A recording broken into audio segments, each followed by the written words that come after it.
Welcome back, everybody. Rachel Lara here with Turnaround Marriage, and I'm here with Dr. Trudy Johnson, marriage and family therapist and trauma specialist. And she's written this book, 10 Reasons Why Marriage Counseling Might Not Work. So on this video, we're going to talk about the 10th reason she talks about in her book. How interesting. Mental brokenness, like autism disorders or people on the spectrum, and as well, ADHD. Talk a little bit about how those can impact the marriage.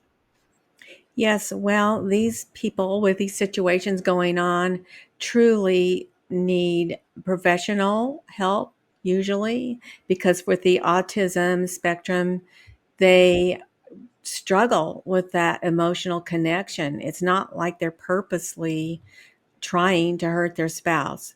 There is, I believe, there are diagnoses that these people do need more help with emotional connection. And many times the why, typically it's going to be the guy. I think it occurs more in males than females. And typically it's going to be the guy who just cannot connect emotionally. So I ask, is it that they won't connect or just they can't connect? And so it's not that they're purposely being this cold, unconnected person. It's just there really is a situation where they need help. As far as ADHD, it really is a thing. Now, it kind of has gotten thrown around there too, where it's just an instant diagnosis.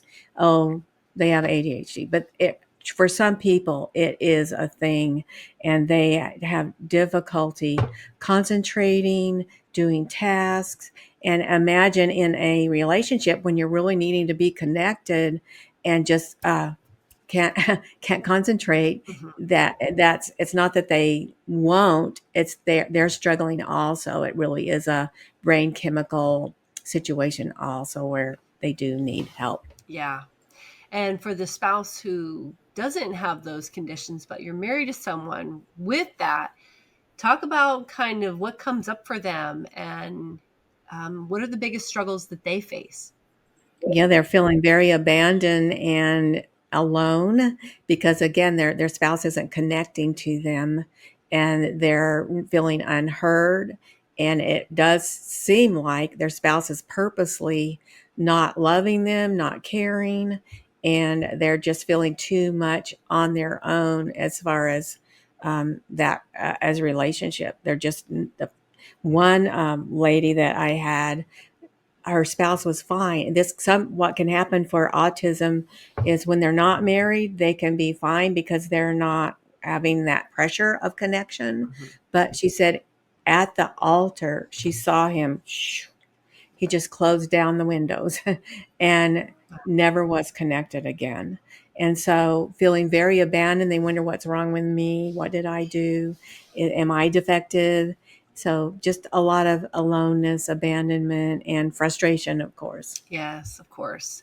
And if you feel like you can't rely on your spouse, you can't count on them to remember or to follow through or to be there for you, and it seems intentional, a lot of Mhm. resentment and hurts can be piling up and building up.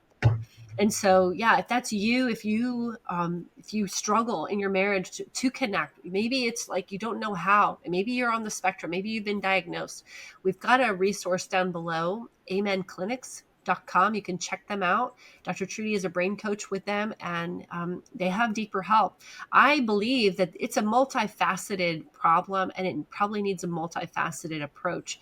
I Mhm. feel like if you if you cleaned up the nutrition and the onslaught of chemicals that are coming at you, right? If you created an environment for brain health and Mhm. maybe minimize screen time. Exercise. Yeah, right. Yeah, there's so many things, practical things you can Mhm. do, and we've helped some people with mild cases of those in both of those cases inside of our turnaround marriage program. So if you've been wrestling with that in your Christian marriage, please, please, please check out the links below for Amen Clinics for turnaround marriage breakthrough call as well. So don't Mhm.